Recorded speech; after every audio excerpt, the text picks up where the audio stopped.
Chris Miller, go right ahead. Appreciate it, Ketsia. B, what was it like tonight in a preseason game to be out there with Russ trying to get in some reps before the season starts? First praise my Lord and Savior Jesus Christ. It just felt great. It was great energy. For him to be able to get back out there, get a rhythm. Like I said before, man, I don't think it'll be tough as people trying to make it out to be. I think we both do a really good job of just feeding off each other, of just adjusting to how the other plays.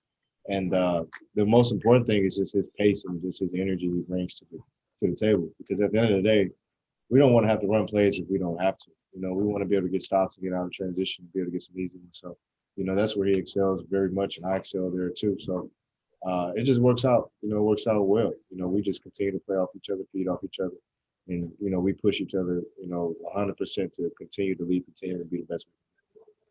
We've talked a couple of times about the young fella, but he added something to his game tonight, which is getting on the backboards, getting 10 rebounds. How much do you think that helps really the team when you can have a small forward get on the boards like that? It's important. It's funny. I'm telling Dean the whole game, be aggressive. Quit trying to force me the ball. Because I catch him a lot just kind of staring at me, looking at me like he catches the ball and holds a lot. But be aggressive. Be a player. You're in the league for a reason. As the game will continue to slow down for him, he'll learn that and realize that. But he only has a split second when he has the ball. So me and Russ are just trying to teach him that and keep him encouraged. But he finds other niches in the game. He doesn't have to score 50 points. He continues to stay involved and stay acclimated in the game with his deflection steals. But tonight was rebounding. So, he's 6'9", 6'10". He needs to be able to use his body that way and be able to get in that battle with the big fellas. Thanks, man. Appreciate it. Congratulations on your event today, too. Thank you. Chase Hughes. Hey, Brad. Thomas Bryant tonight, it seemed like this was a bit of a preview of the role he's going to play this year, as sort of a piece alongside you and Russ and Davis. What do you think about the value he could bring to that role as sort of a secondary scoring option? Great. We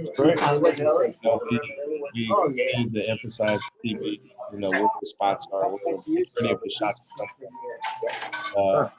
He did a good job. So it's somebody else on? Please don't forget to mute your computers. Thank you. No, TB did a great job tonight. Just staying engaged in the game. Not being too emotional. But he was locked in. He was super locked in. Even I would say after the game, last game. But he came out tonight with an edge, with an intensity that we need him to continue to play with. He channeled his emotions and he competed. That's all we need him to do. And tonight was just a gist of what he's capable of doing. Obviously, we all need to be better and more consistent. But he continued to play his tail off like he always did. And we've seen you the last 2 years be obviously a big focal point of the opposing defense. You're dealing with a lot of double teams and stuff like that. It was a brief glimpse of life with Russell Westbrook, but did you notice a little bit of a difference in terms of the attention of the defense? Yes and no. They still double me, which was I didn't think they were still going to do that. But 100%, you notice the differences. This guy's getting more open shots. I'm mad at myself because I turned down a lot that rushed through to me. So, I can't do those because I don't get many to begin with. So I got to be ready to shoot at all times. And all of us do. We're going to get a lot of open shots because of the space and his attack mode, his attack mentality. Defenses have to respect it. So he's able to get 2 feet in the paint. The rest of us have to do our jobs, get open and knock them down. Fred Katz. Hey, Brad.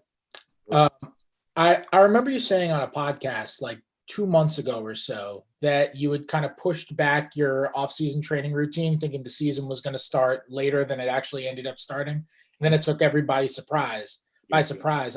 I'm wondering, since I think, correct me if I'm wrong, I think you started with Drew around the second week in November or so. Did you have to do anything different to accelerate kind of being ready for the start of the season, or did you still go through that same routine? I went through the same routine. I didn't do anything different. I didn't rush my workouts or implement. I gotta get 2 days in. No, because that'd have been me my rookie year. constantly being in the gym, all that jumping and pounding on the body is horrible, So I was still being smart. I realized that it was a shorter time, but I'm more confident in my game, and it's about working smarter. I always work hard. That's not my problem. It's about working smarter. And just taking care of my body, knowing what I need on the floor, knowing what I need to get better, and just continuing to push and perfect those things. I think it was a crazy offseason for everybody. I don't think anybody really got the full amount of work that they expected to get in. Especially nobody. I don't think anybody really got a lot of 5-on-5 in either. But we are where we are. Everybody's in the same boat. So I felt good tonight than I did the other night, and it's just continue to get better.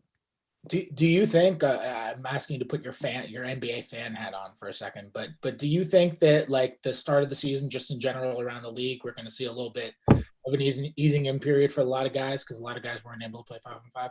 Yeah, I mean you're going to see that. I mean from teams who were in the bubble all the way down to the championship, to teams who weren't there since March. I haven't played since March, so I'm hungry to get back out there. But you're going to have a lot of guys, a lot of teams who going to need their rest.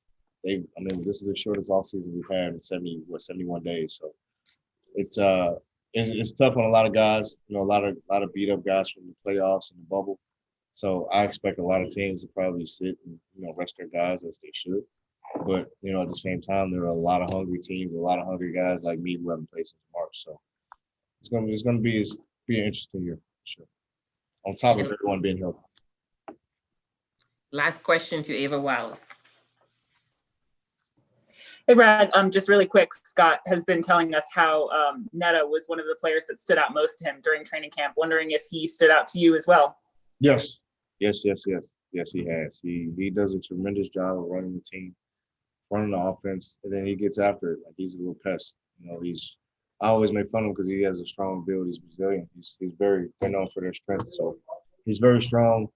And he could shoot the leather off the ball, which is what I love about him too. So he has heart, he has grit, everything that we need. Him and Ish are going to definitely compete.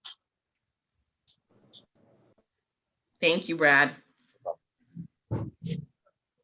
Wear your mask. See Miller, wear your mask.